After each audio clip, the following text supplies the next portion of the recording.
నేత్రాశ గాదైతే బాగుంటుంది. ఇది పోయిందా? పోలే. నలగాలన్నది అదే.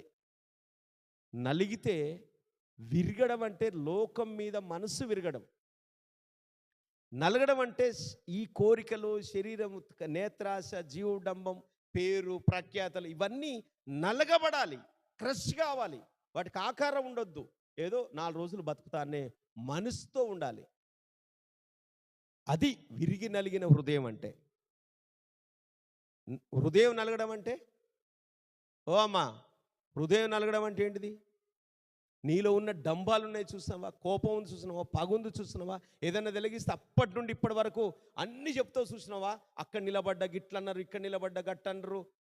పేతురు, అవన్నీ నలిగినప్పుడు అవన్నీ బయటికి వెళ్ళిపోతాయని. ఒక పల్లీలను క్రష్ చేస్తే దాంట్లో నూనె బయటకు వచ్చినప్పుడు పల్లి ఆకారం కనపడద్దా?